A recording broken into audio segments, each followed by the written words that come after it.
Y te lo venimos contando, mañana 19 horas, conferencia de prensa, Alberto Fernández, Axel Kicillof, Horacio Rodríguez Larreta van a anunciar el endurecimiento de la cuarentena en base a un trabajo que tiene que ver con una proyección de la cantidad de casos que puede haber en la Argentina si no tomamos medidas tan drásticas como disponer este endurecimiento. Para hablar de este tema, lo convocamos a Rodrigo Quiroga, que es un investigador del CONICET, que trabaja en relación a actividades en la Universidad de Córdoba y que viene realizando a lo largo de las últimas semanas un muy interesante relevamiento estadístico en torno justamente a cómo se van generando, cómo van creciendo los casos en la Argentina. Rodrigo, ¿cómo estás? Buenas noches. Hola, ¿qué tal? ¿Cómo estás? Buenas noches. El otro día leí un trabajo tuyo de principios de junio en donde vos planteabas que si no se tomaban medidas para tratar de evitar la propagación, como por ejemplo, uno imagina refortalecer o reintensificar la cuarentena, en 3 semanas, 4, vos decías 30 días a principios de junio, estábamos peor que Chile. ¿En qué basás esta afirmación? No, básicamente lo que yo hice fue mirar tanto el número de casos como el porcentaje de ocupación de camas, como también la velocidad con la que crecían los casos en Chile.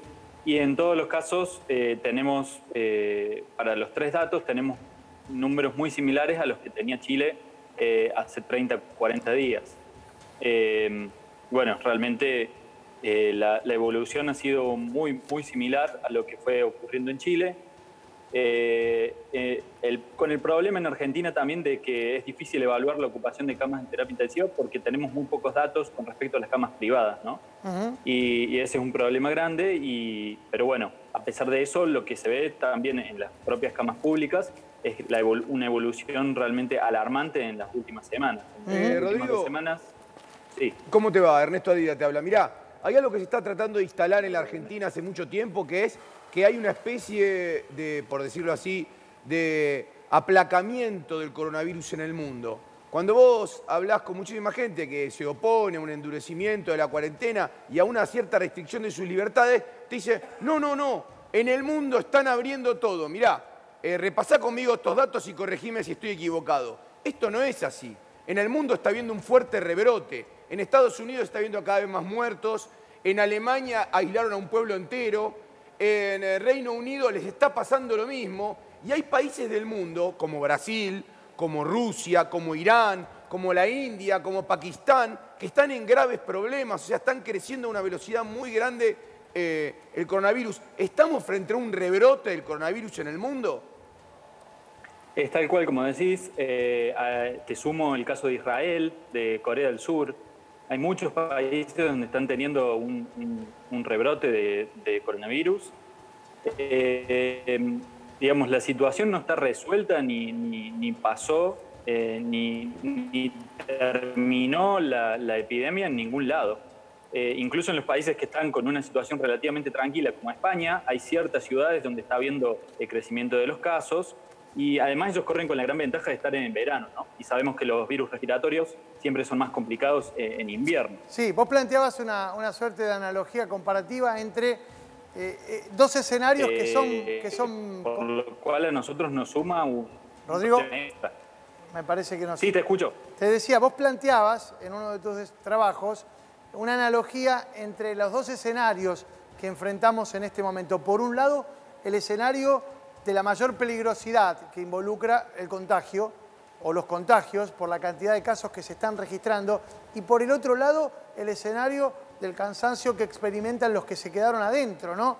Y los que de algún modo hoy después de 100 días se les pide que hagan un esfuerzo más. Sí, es realmente así y es complicado.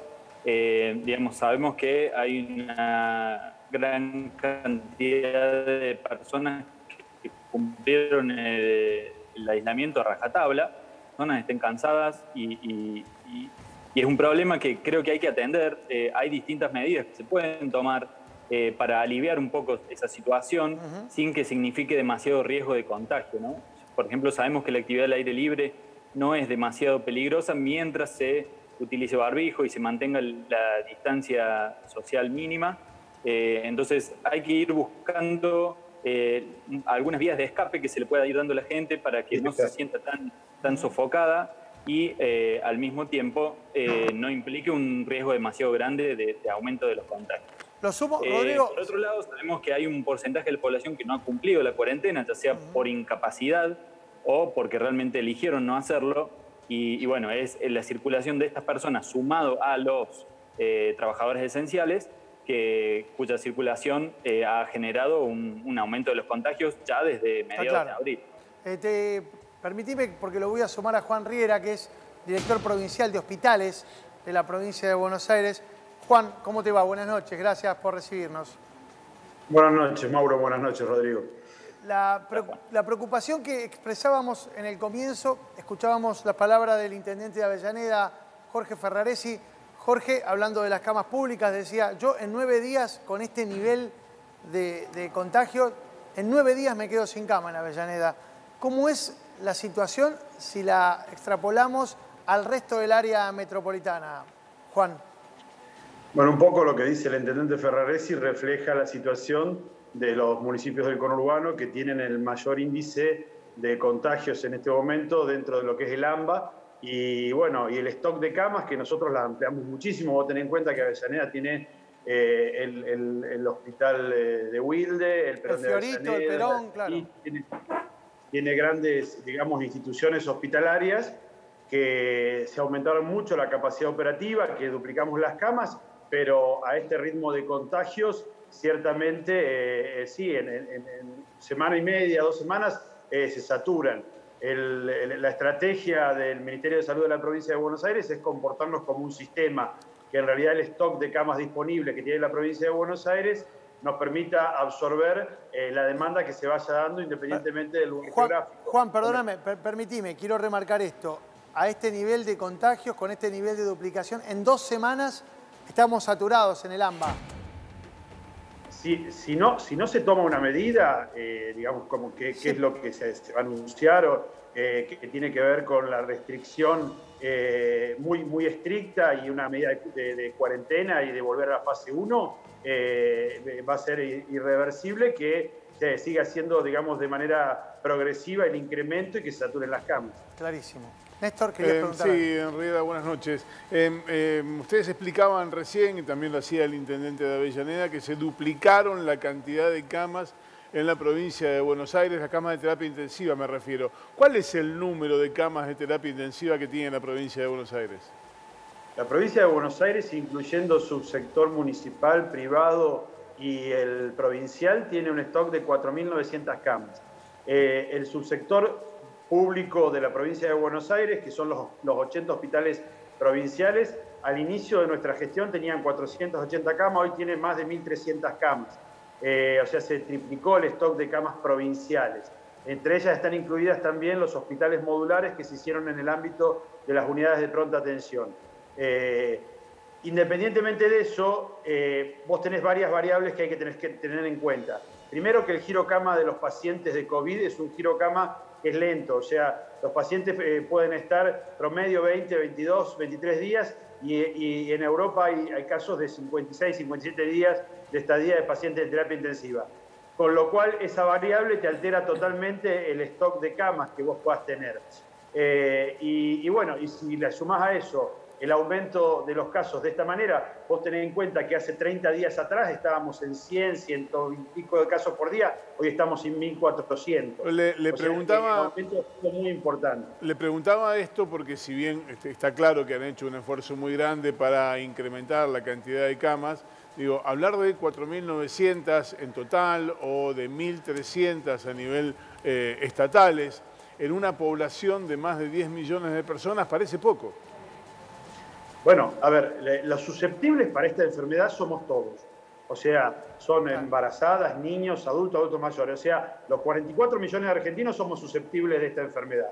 En consecuencia, le pasó a Alemania, le pasó a Italia, le pasó a España. O sea, el stock de camas de terapia intensiva está previsto para los pacientes críticos de enfermedades que se presentan regularmente y uno las tiene previstas. Una pandemia es un imprevisto de una enfermedad que tiene una altísima contagiosidad, Sí, claro. y tiene, digamos, población susceptible todo el mundo. En consecuencia, si ese contagio Sí. se da en muy poco tiempo, las posibilidades de que, Riera, digamos, de que aparezcan casos graves son muchísimas. Riera, Ten en cuenta que, por ejemplo, de los 1000 pacientes, de los 1000 casos que hace 48 horas dieron positivos en la provincia de Buenos Aires, un 5% de esos pacientes van a requerir terapia intensiva. O sea que ya tenés 50 pacientes que en algún momento de la evolución de su enfermedad van a requerir terapia intensiva en un día. O sea que si seguís sumando los días, ahora 1400 serán 60 y pico, 70 pacientes que van a requerir terapia en algún momento. Riera, ¿me permite que le haga una crítica? ¿Cómo le va? Ernesto Adidas hoy.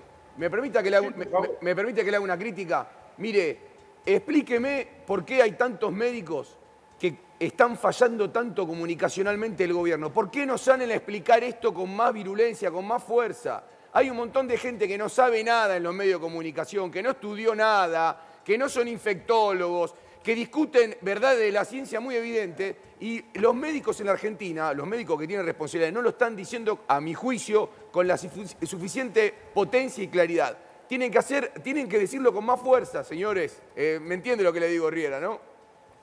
No, perfectamente. Nosotros estamos siendo muy enfáticos en este sentido. Tanto el ministro de Salud de la provincia de Buenos Aires, el viceministro de Salud, incluso los funcionarios públicos, inclusive los directores de hospitales, que seguramente tal vez los hayan visto en los medios, están planteando la situación tal como la vivimos nosotros en este momento, porque es algo que nosotros tenemos que comunicar para que la gente tome registro de esto, porque en esta pandemia... Sí. A diferencia de otras enfermedades que tienen otros vectores, el vector somos las personas. Y en la medida que nosotros podamos generar conciencia en la población de que las indicaciones sanitarias y políticas que se tomen a través del gobierno hay que cumplirlas, vamos a tener un impacto en el cumplimiento por parte de la comunidad. Si los medios salen a decir, como decían ustedes recién, que ya pasó, que en otros países pasó y que se volvió a una normalidad, no se volvió a ninguna normalidad en ningún lugar del mundo. No, está o sea, claro. eso tiene que estar claro. Eso claro. No es real. Incluso... En ningún lugar del mundo, países que ya la pasaron, digamos, empezaron la pandemia meses anteriores a los nuestros, están siendo muy precavidos en este tema, están volviendo a cuarentenas estrictas y hay que leer muy bien eso que está sucediendo. Sí. La Argentina no es ajena a lo que pasa en el panorama mundial. Incluso, y ahora lo vamos a explicar, incluso se plantea a veces la situación de pseudonormalidad en otras provincias que no es tal. Pero déjame, Juan, porque le quiero preguntar a Rodrigo. Escuchamos hablar mucho de estadística y a veces nos abruma la estadística. No solamente el número frío, sino también algo que a mí se me complica desde la época que iba a la secundaria, las proyecciones a través de lo que son esos esquemas de abscisas y coordenadas y que la curva que sube. ¿Me podés explicar cuál es la herramienta que utilizan los especialistas que están asesorando al gobierno, Rodrigo, para establecer cómo viene la progresión en la cantidad de casos, de contagios y de muertes? Hay muchas herramientas que se pueden utilizar para hacer proyecciones y escenarios, pero la realidad es que realmente modelar lo que va a ocurrir con esta enfermedad, predecir lo que va a ocurrir, es prácticamente imposible.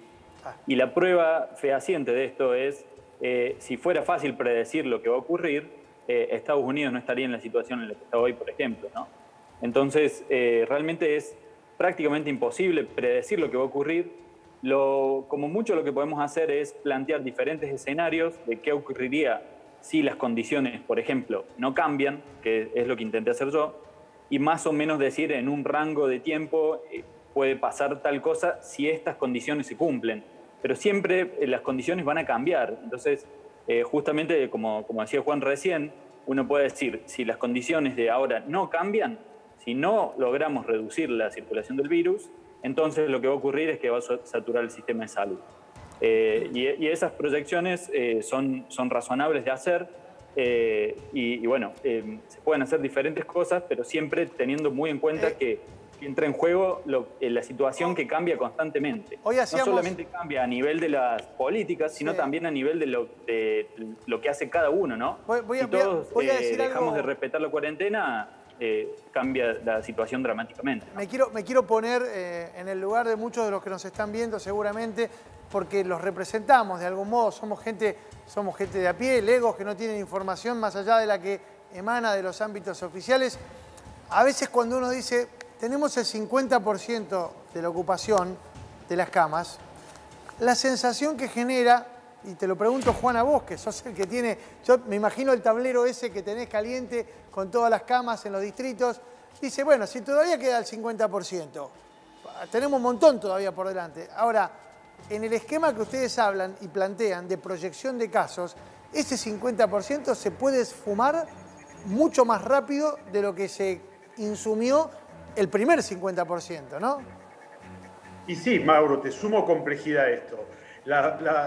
Esta flexibilización medio de hecho que hubo este último mes, digamos, fundamentalmente, lo que produjo es mayor circulación. Esa mayor circulación empezó a que se produjeran accidentes y todo lo que tiene que ver con los accidentes en la vía pública, accidente automovilístico, que prácticamente en la cuarentena estricta no existían, había bajado de una manera estrepitosa.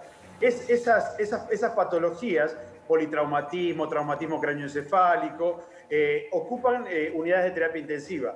Hacia eso le sumás las patologías respiratorias estacionales, como por ejemplo la neumonía grave de la comunidad en adultos mayores, que también requieren unidades de terapia intensiva, el stock de camas también te lo ocupa, porque la cama de terapia intensiva es una cama inespecífica en términos de patología, es específica para la complejidad, son camas críticas, que tienen un soporte, un sostén respiratorio, monitoreo y demás, pero son inespecíficas en términos de que la usan diversas patologías. Un posquirúrgico requiere 24 o 48 horas de unidad de terapia intensiva. O sea que si nosotros no somos muy estrictos en lo que es la cuarentena, la disminución de la circulación de las personas, y disminuimos también las otras consultas, como por ejemplo los accidentes en la unidad de terapia intensiva, y bueno, le estamos sumando más leña al fuego. Me parece que ahí tenemos que ser muy claros y muy responsables. De cualquier manera, como decía Rodrigo, uno está tratando de evitar que, el crecimiento siga linealmente. Tenemos que hacer cosas. Y la responsabilidad nuestra es hacer cosas. De eso se trata y para eso seguramente en el próximo bloque con las autoridades sanitarias a cargo de lo que seguramente serán los anuncios. Juan, yo no te quiero comprometer, sé que tenés información, pero vos estás a cargo de un área tan crítica y que te tiene tan ocupado que evidentemente estarás seguramente supervisando con mucha atención esto, pero en un rato vamos a tomar contacto con las autoridades sanitarias nacionales para que nos anticipen cuáles van a ser esos anuncios, porque el objetivo, como ambos sostienen, Rodrigo y Juan, el objetivo es tratar de evitar que el virus se propague de la forma y con la dimensión que se ha propagado en las últimas semanas. Y para esto